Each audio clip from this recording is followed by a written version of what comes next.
मतलब कुछ लोग इस हद तक गिर गए हैं कि सपना को तकलीफ़ पहुंचा दिया, चोट पहुंचाने के बाद, घर से निकलवाने भगवाने के बाद अब उससे उसकी प्रॉपर्टी बिछवाने तक की भी नौबत ला दी है। अब उसके पीछे पड़ गए हैं कि किस तरीके से उसकी प्रॉपर्टी बिछवाया जाए।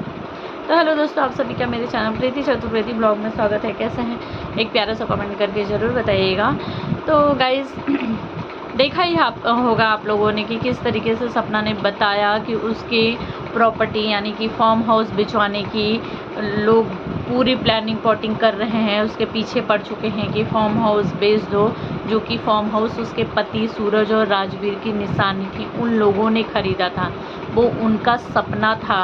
पहले सूरज भाई का सपना था कि यहाँ पे फार्म हाउस बने इस तरीके से, पर सूरज भाई के जाने के बाद राजवीर भाई को लगा कि हाँ मतलब सूरज भाई की ये इच्छा थी तो इसको मैं पूरा करूँगा। तो उन्होंने उस पे फार्म हाउस पे अच्छे तरीके से जो चीज़ें बनानी थी, घर वर, जिस तरीके से कमरे, जिस तरीके से उन्होंने सोचा था फार्म हाउस पे बनाएंगे रहेंगे, तो उस तरीके से उन्होंने बनाने चालू की। वो बनते बनते ही वो भी चले गए। उनके जाने के बाद अब लोगों का प्लान हो रहा है कि उस फार्म हाउस को बेच दिया जाए, और ये प्लान कर रहे हैं अंशु के पापा और सपना की जो सास के बहन के पति यानी कि सपना के जो मौसा ससुर जी हैं वो और अंशु के पापा मिलकर सपना के घर गए और वहाँ पर जाके बोल रहे हैं कि फार्म हाउस बेच दो, जो कि उससे इलीगल काम करवाने की कोशिश की जा रही है।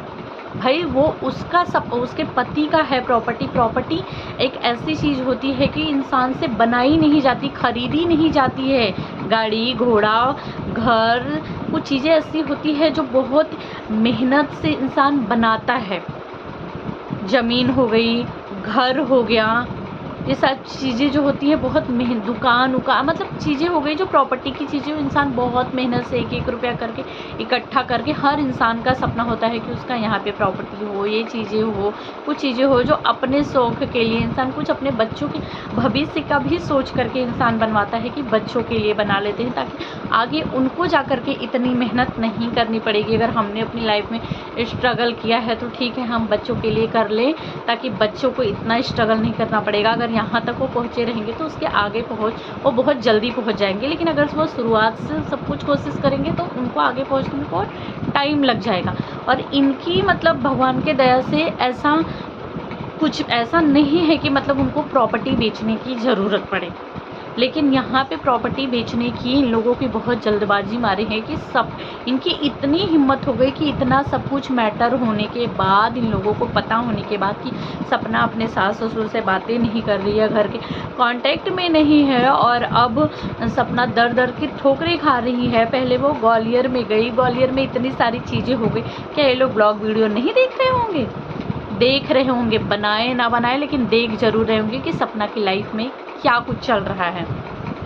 तो इनको तो इतनी सारी, उसके बाद सपना मथुरा में शिफ्ट हुई, बच्चों को लेकर के यहाँ वहाँ भटक रही है, घर चीज़ सामान कर रही है। उसके बाद इतनी हिम्मत पड़ गई इन लोगों की कि सास ससुर मथुरा अंशु के इधर आए हुए हैं, सास ससुर अभी वही रुके हुए हैं। इन लोगों ने पूरा मन में एकदम बोलते ना एक पिक्चर क्रिएट करके कि चलो इस तरीके से जाएंगे, कहेंगे, सपना को बहलाएंगे फुसलाएंगे। सपना बच्ची नहीं है और सपना ने जितने ठोकरें खाई है ना, उससे सपना बहुत अच्छे तरीके से सीख चुकी है कि सपना को अब क्या करना है।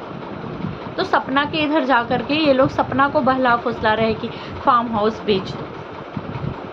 क्यों बेच दो भाई?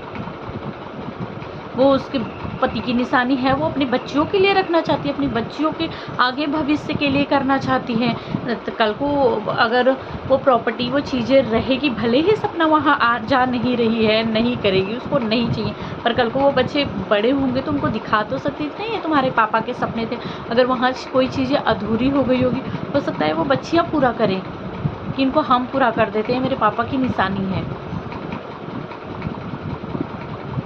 तो इस तरीके से चीज़ें मतलब की जा रही है। और सपना के जो सास ससुर थे, अंकल आंटी जो थे, वो आए हुए हैं और सपना से मिलने के लिए नहीं आए, जबकि सोशल मीडिया पे चल रही कि सास ससुर सपना से मिलने आए हैं। उसके बाद बातें चल रही है कि मतलब वो लोग अंशु के घर पे रुके हुए हैं। फिर कुछ बातें चल रही है कि एक अंशु के भाई ने जो वीडियो डाला हुआ था, देखा है, कुछ लोगों ने देखा होगा, कुछ लोगों ने नहीं देखा होगा, क्योंकि वो वीडियो अंशु के भाई ने डिलीट कर दिया, जिसमें आरूही और आंटी जी वीडियो में दिखाई दे रही थी। आंटी जी ने आरूही को लिया हुआ था, तो लोगों का कहना था कि वो वीडियो बहुत पुरानी वीडियो थी, जिस पे भर भर के उनको गालियां देना चालू किया। तो उन लोगों ने वो वीडियो को डिलीट कर दिया। और कैसे ये क्लियर हुआ कि वो पुरानी वीडियो है, क्योंकि उसमें लोगों ने आरूही के हेयर स्टाइल से पहचाना, क्योंकि जो हेयर स्टाइल आरूही की अभी दिखती है सपना के वीडियोस में, वो बिल्कुल नहीं थी। सपना के वीडियोस में अभी आरूही के बाल बड़े बड़े हो गए, उसमें बिल्कुल छोटे छोटे से बाल थे। हेयर स्टाइल देख के लोग समझ गए ये तो पुरानी वीडियो है। और मतलब इस तरीके की बातें हैं जो अभी सोशल मीडिया पे चल रही हैं करके। आंटी जी को कुछ लोगों का कहना था कि पहले मिलने के लिए गए थे अंकल आंटी सपना से, उसके बाद अंशु के घर गए। फिर कुछ लोगों का कहना था कि नहीं, वो बाद में गए, लेकिन जब सपना आई तो उसने क्लियर किया कि रास्ते में जाते जाते ही मिले। अंशु के घर से दिवाली, भाई दूज सब कुछ बिता करके जब जा रहे थे तो रास्ते में मेरे बच्चियों से और मुझसे मिलने आए थे, हमें ले जाने के लिए नहीं आए थे। जबकि इस तरीके की बातें भी सोशल मीडिया पे चल रही थी कि जो अंकल आंटी हैं वो सपना को लेने के लिए आए हैं, लेकिन सपना ने क्लियर कर दिया कि वो हमें लेने के लिए नहीं आए थे।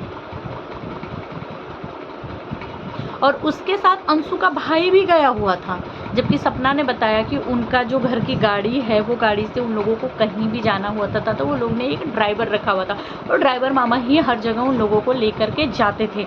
लेकिन जब अंकल आंटी सपना से मिलने के लिए जा रहे थे तो अंशु का भाई गाड़ी को चला करके ले गया था।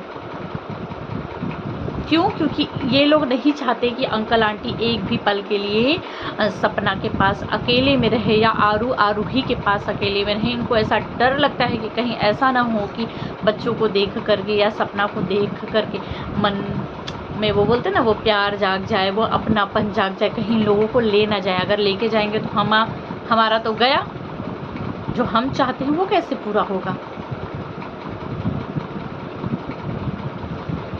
तो यही सारी चीज़ें हैं कि मतलब अंशु का भी देखा ही होगा आप लोगों ने कि अंशु भी अपने वीडियोस में सपना का नाम नहीं लेती है, और अंशु के ही पापा गए हुए थे सपना के घर पे, जो कि सपना के फार्म हाउस बिछवाने की तैयारी कर रहे थे, बोल रहे थे। पर नहीं सपना, तुम बिल्कुल अब ये गलती मत करना यार, क्योंकि देख तुम में ना जितनी बड़े बड़े उम्र वालों में, बड़े बड़े लोगों में तजुर्बा नहीं होगा, उससे ज़्यादा कहीं तुम्हें तजुर्बा होगा, क्योंकि तुमने ज़िंदगी में अपने इतने दुख देखे हैं यार, इतनी परेशानियाँ कि तुम्हारी जर्नी को हम देखते हैं तो ऐसा लगता है बाप रे, हाय करके निकलता है हमारे मुंह से। तो सोचो तुमने तो उन सब चीज़ों से गुजरी हो, तुम उन सब चीज़ों उस दौर से गुजर चुके हो, तो तुम्हें तो अच्छे से पता है कि कितने अपने, कौन अपना है कौन पराया है, कौन अपना बन के कब पराया हो जाए, ये सारी चीज़ें तुम्हें अब पता चल चुकी है। तो यही बोलेंगे कि तुम ऐसा कोई भी काम मत करना जो तुम्हें या तुम्हारे बच्चों को फ्यूचर में हल्का सा भी पछताने का मौका मिले। और मेरे साइड से तो मैं यही कहूँगी, सपना लौट जाओ घर पे सास ससुर के पास। क्यों? क्योंकि जो वो चाहते हैं ना दुश्मन, वो मत करो यार, वो मत ही करो, क्योंकि वो वही चाहते हैं कि तुम वहाँ पे ना आओ कभी। जो तुम्हारा घर है, तुम्हारे पति का घर है, तुम्हारा पूरा हक, तुम्हारा पूरा अधिकार है वहाँ रहने का। तुम रहो, तुम अपने बच्चों को लेकर के वहीं पे रहो, क्योंकि तुम्हारे पति की निशानी है वो घर। तुमने अपने पति के साथ उस घर में कितने पल बिताए हैं, कितनी सारी यादें हैं, क्यों नहीं जा रही तुम जाओ। तुम नहीं जाओगी ना तो और भी मन डाइवर्ट करने के लिए अंकल आंटी का ना वो लोग पड़े रहेंगे पीछे। जब सोचो सपना से मिलने के लिए आ रहे हैं तो गाड़ी चलाकर पीछे पीछे लेकर के आ रहे हैं, और दिमाग तो देखो पुरानी वीडियो डाल दे रहे हैं कि अंकल आंटी मतलब बुआ फूफा गए हुए थे आरूही से मिलने के लिए। जब गालियाँ पड़ी तो वीडियो डिलीट। अरे जो इंसान सपना को बारीकी से देख रहा है ना, मैंने तो वो वीडियोस देखी थी, पर मैं ना कहीं बाहर थी गाइस, तो मैंने सिर्फ थंबनेल देखा था ऊपर से कि आया हुआ है, और मतलब नेटवर्क अच्छे से नहीं था, इसलिए रुक रुक के वीडियो आ रही थी। तो मैंने सोचा चल मैं घर जा कर के वीडियो देखूँगी। मैंने सिर्फ थोड़ा थोड़ा में दिया था, तो मैंने इतनी बारीकी से नहीं देखा था कि वो फ़ोटो बहुत पुरानी है करके, पर मैंने कुछ स्क्रीनशॉट मार लिए थे, जिस स्क्रीनशॉट को मैंने देखे हुए थे। बाद में जब मैं वीडियोस को गई देखने के लिए, तो देख रही वीडियो दिखाई नहीं दे रहा है। मैं 2-3 वीडियो खोली, मैं सोची किसी और वीडियो में है क्या, फिर देख रही तो वीडियो दिखाई नहीं। तब बाद में थोड़ी देर बाद पता चला लोगों की वजह से कि अरे वो वीडियो तो डिलीट कर दिया उन्होंने, क्योंकि उन्होंने पुरानी वीडियो डाली हुई थी, क्योंकि उनको लोग भर भर के गालियाँ दे रहे थे कि तुम लोग कैसे सॉरी तुम लोग कैसे रिश्तेदार हो यार। रिश्तेदार तो ऐसे होते हैं ना कि जब दो इंसान का नहीं बन रहा है आपस में, कुछ प्रॉब्लम्स चल रहे हैं, तो उनको मिला देना, उनको आपस में जोड़ना, उनको एक करना रिश्तेदारों का काम होता है। तुम लोग कैसे रिश्तेदार हो कि मतलब उसमें गलतफहमी, एक तो गलतफहमी हो उसमें, और गलतफहमी रिश्तों को ख़राब कर रहे हो, क्योंकि वो वाले रिश्तेदार नहीं है जोड़ने वाले, वो रिश्तेदार हैं जो फ़ायदा देख रहे हैं कि हाँ हमारा फ़ायदा है, तो फ़ायदा है तो ये ना ही जुड़े, तो सही है, ये वो वाले रिश्तेदार हैं। तो गाइस आप सब क्या कहना चाहेंगे कमेंट में ज़रूर बताइएगा। क्या सपना को वापस से सास ससुर के घर लौट जाना चाहिए या फिर क्या है, आप लोग ज़रूर बताइएगा मुझे। और मैं इस वीडियो को यही एंड करती हूँ। मेरी वीडियो अच्छी लगी हो तो प्लीज़ मेरे चैनल को सब्सक्राइब कर लीजिए, मेरी वीडियोज़ देखा करिए और एक लाइक कमेंट जरूर करिएगा। Bye bye.